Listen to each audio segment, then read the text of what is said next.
you're in a situation where you need to eat this stuff to survive, not only do I think you can break your veganism and, you know, eat those animals, I think you can eat those animals and still call yourself a vegan, because, yeah, sure, you're responsible for some animal death, but so am I. As long as you're contributing the least amount that you practically can to animal suffering, I think you can call yourself a vegan.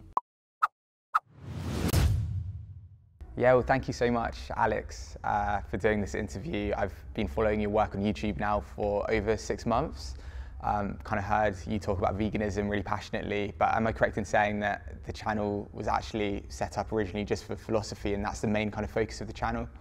That's right, or at least it was the main focus of the channel. It still is philosophy, to be sure. I mean, I see my vegan work, advocacy, as an extension of doing philosophy. I mean, I'm not one of these people who's out on the streets, you know, blocking off lorries and stuff like this. I just kind of sit down and talk to a camera or talk to other people about the ethics of this kind of stuff. But yeah, I started just making general philosophy videos about the philosophy of religion, this kind of thing.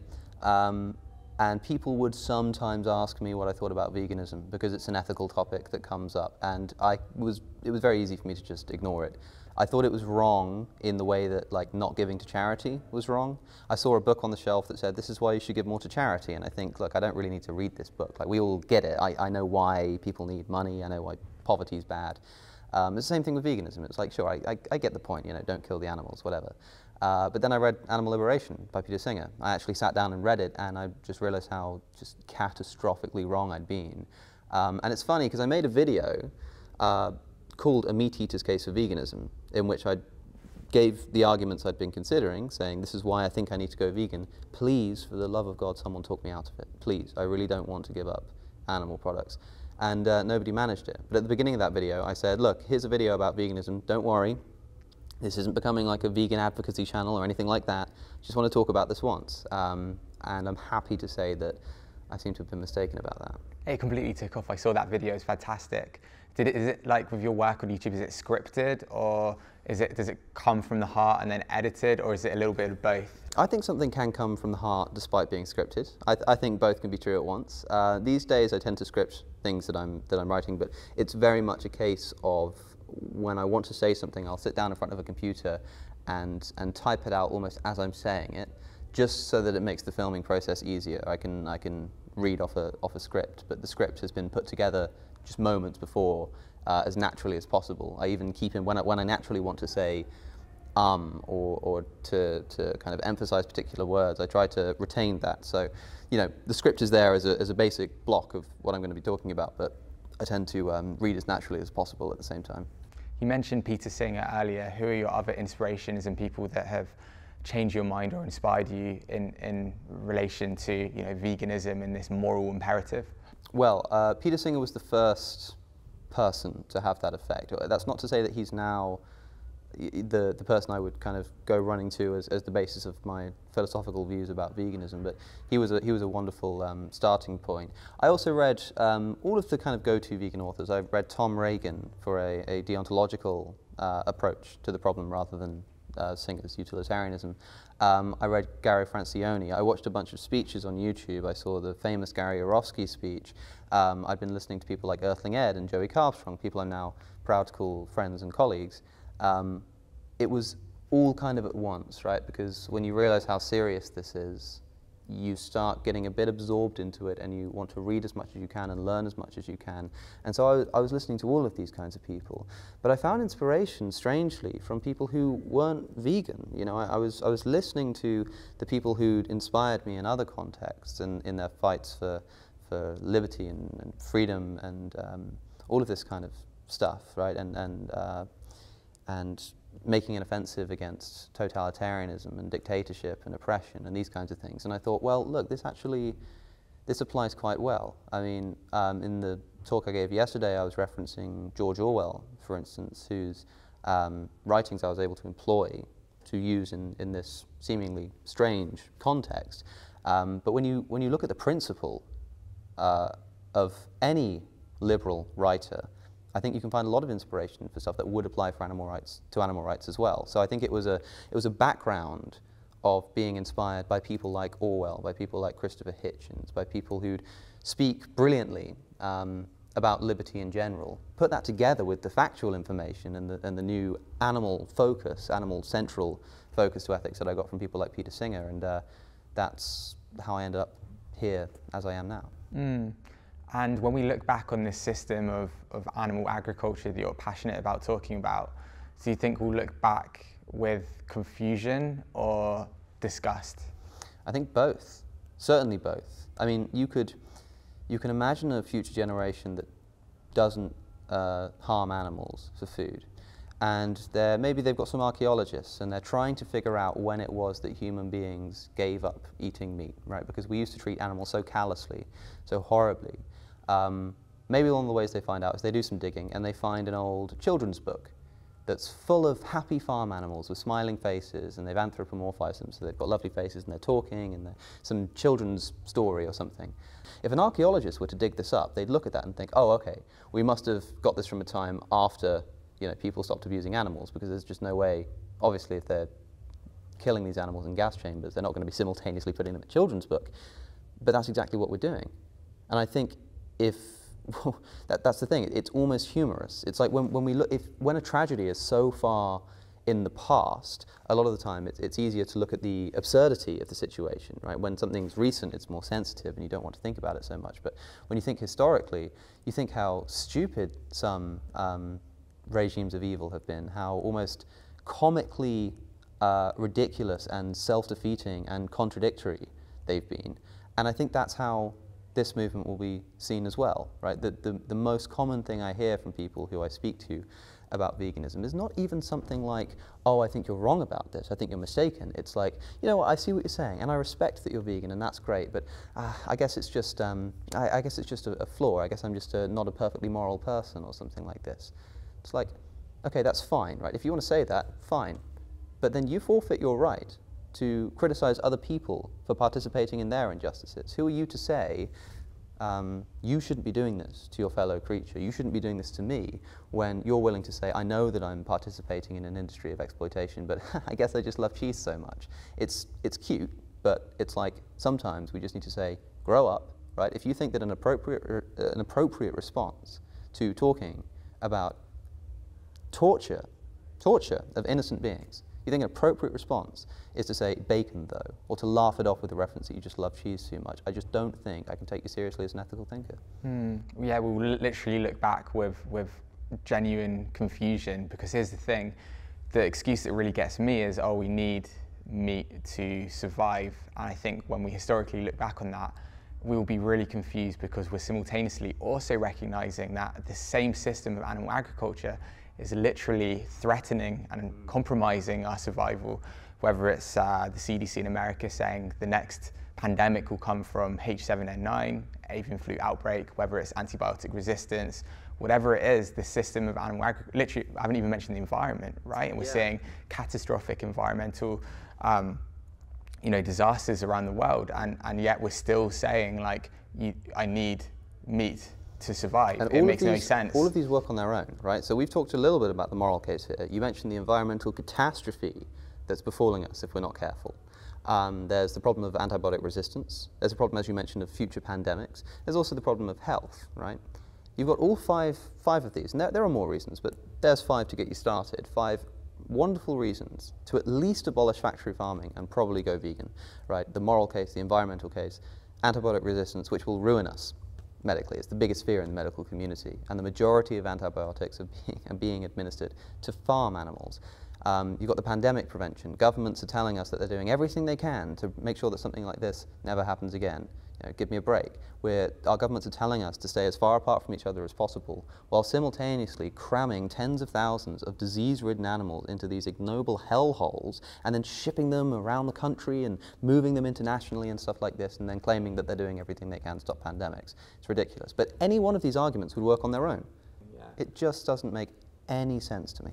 I feel like in the last year or two, this narrative of veganism, this attempt to try and get people to go vegan, has become more compelling, of course, for reasons that you've just said, but more complicated in the way we talk about it. I feel like vegans have historically separated out health and ethics for good reason, but we're seeing now, what we're doing to animals the cruelty involved is coming back to haunt us, because, you know, last month there was a study that came out showing that if you eat a high protein, low carb, predominantly meat-based diet, that, you know, increases your risk of fatal or severe, or at least moderate COVID-19 by over 50%. That's insane, and shows us once again what we're doing to animals really does come back to haunt us in this situation with COVID-19, which was caused by eating animals in the first place. It's kind of getting confusing in my head as I'm saying it, and they're all really interrelated in a confusing way. And I'm like, if I was having to write a university essay on this, I would be confused myself, and I've been doing this for 5 years. Do you ever have this feeling? Yeah, it's a sick circus, the fact that one of the greatest contributors to the environmental problem that we're facing is our exploitation of animals. And then who are going to be the first victims of the environmental catastrophe? It's going to be non-human animals. It's sickening to think just how willing people are to put their most trivial interests over not just, like, I used to think that maybe people wanted to keep eating meat because they're a bit selfish, right? This is what a lot of people say, is that the only reason people continue to eat bacon and cheese is because they're selfish. They like the way it tastes and they don't care about other animals. That can't even be the case. It can't be that they're selfish, because even when it's in their own best interest to stop eating these products, they still can't bring themselves to do it. And at that point, I think it's perhaps worthy of the label of addiction, right? If you really can't give up a bacon sandwich in the morning, despite the fact that it's the single biggest threat to, you know, well, it's one of the biggest contributors to perhaps the single biggest existential crisis we're currently facing as a species, also your own personal health. And like you, I come away quite bemused, and I think, how can we explain this? How can we explain the fact that so many people are participating in what seems to us to be an obvious wrong, not just an obvious evil upon animals, but an obvious irrational thing to do as a human species? And I think we just have to reflect on the fact that historically, while there's usually malice at the top of any industry of exploitation or oppression, all of these historical injustices are buttressed by ordinary people, right? It's only when you look at it in retrospect and see it all together and you think, gosh, did we really do that? And I think it's going to be the same thing for animal exploitation. For now, it's just a burger. But when this has concluded, as it will, because this is moving in the right direction and it's obvious which direction we're moving in ethically here, when this concludes too, I think we'll look back in the same way, and finally people will begin to realize the tragedy that we're currently living through. I guess it creates a positive story and opportunity for business, right? That the meat aisle is becoming the protein aisle, and I truly believe, me and you know, we're talking about change in terms of creating awareness first, and then people will change. But if we're real with what you've just said and with each other, it's probably going to be driven by business, and people will start buying these products from the protein aisle, and only after months and months of buying these clean meat products or plant-based meat products, which now, well, hopefully in the future will be built up from the molecular level to mimic the taste and texture of real meat, they'll buy those products for months and months, and then perhaps realize, oh, we haven't eaten products from animal farming in months. Maybe what we're doing to animals in terms of putting 78 billion through factory farming each year, maybe we shouldn't have been doing that. But the key point I'm making is maybe behavioral change before awareness. I don't know what you think about. There is some data about that, but not much. But do you give any credibility to that idea? I think you're right to say that the thing that will probably make people actually finally make the jump is the production of meat alternatives and things like this. If you can create lab-grown meat, this kind of stuff that really tastes the same. I have to kind of unfortunately agree that that's probably what it's going to take before people really start getting on board with this en masse. But fine, if that's what it takes, okay, but I pity the people who have to explain to their grandchildren when they're asked, look, you lived in a time before we had lab-grown meat, but you knew that factory farming was a thing. You knew that pigs were being killed in gas chambers and being mutilated, and cows were being separated from their calves and bolt gunned in the head. You knew that this was happening, and you also knew that you had plant-based alternatives available to you, Granddad. So why were you still paying for this horrible abuse? And I wish I knew the answer to that question. It's something I continue to explore when I speak to people and debate people. It's not just a question of who's right about this, but a question of why isn't this as obvious to so many people as it is to us, right? To us who look at this very plainly and say, look, at the end of the day, you have a choice before you. You either pay for an animal to be tortured, or you don't. Do you think speciesism is the first form of discrimination? Like, you know, when you look at the marketing, the meat and dairy industry marketing that kids are exposed to, dairy is given to kids in schools, in primary school and secondary school. Everybody's taught that, you know, you need meat for protein and dairy for calcium. Like, is it fair to say that people, if they are taught to value all life as worth like living and worthy of respect, and people are taught to consume a vegan diet and buy into this idea of veganism, that they're less prone to maybe discriminating people on things as equally irrelevant as like their gender or their skin color? Like, what do you think about this? Because this is something that I've been thinking about in my head, but I'm still working my way through how to kind of articulate it in a way where I'm not worried that the mainstream of people, family members, are going to just like belittle me and think I'm literally insane. Yeah, that's the common problem of the animal rights advocate, is to not feel like you're constantly going insane, and therefore not to sound like you're constantly going insane when things get a little frantic in arguments. To answer your questions in reverse, I mean, I certainly think that if you teach a child that you can't mistreat this animal even though it's a different species to you, they're never going to grow up to think they can mistreat another human being just because they have a different skin color. It's not a case of being equally arbitrary. It's even more arbitrary, right? Like there's even less of a distinction between races and genders and stuff like this than there is between species. If you can bridge that massive gap first, if you can say, listen, this being is utterly unlike you in basically every way you can see it. It might have a different number of eyes, different number of legs, might be a different color, it might have feathers, it might have all kinds of different things about it. But you can't mistreat it because it feels, right? There's just no way that if a child genuinely internalizes that, they're going to grow up to be a racist or a sexist. It's incompatible. I don't know if I would say that other forms of exploitation are exactly built upon it, but I do know that if we can fix this part, then everything else will follow nicely, right? So I don't know if I think that, like, you know, the human tendencies towards sexism and racism and stuff are like based on or logically come after speciesism as the fundamental prejudice. But I do think that in terms of fixing prejudice in the world, if we can fix speciesism, everything else will flow naturally. And it will take, you know, generational change, because you could be someone who takes pity on non-human animals in gas chambers but doesn't take pity on the plight of ethnic minorities. It's possible for someone to do that, and I know plenty of people do that. But that's probably a result of having already internalized certain prejudices in terms of racism, sexism, this kind of thing. And then they're introduced to animal rights and it becomes the only thing they focus on. But if we are from the very first teaching children that it's not okay to abuse another creature, despite them looking totally different from you, then I think we will solve all of those problems all at once. Last question, because I really appreciate your time.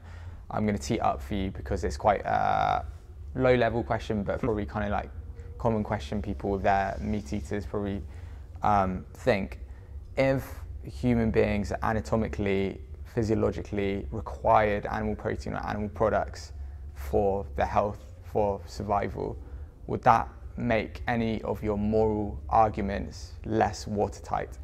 No, I don't think so, because my argument is essentially a conditional one. If we can avoid inflicting torturous suffering upon an animal, then we should do so. Now, there may be a situation in which you genuinely can't avoid it. It's a life or death situation. But I'll tell you one thing, is that I don't think, even if you are in a situation where you need to eat meat to survive, I doubt that you'll be in a situation where you really need to eat factory farmed meat to survive. My argument is not so much against animal death as it is against animal suffering. I want to see this come to an end.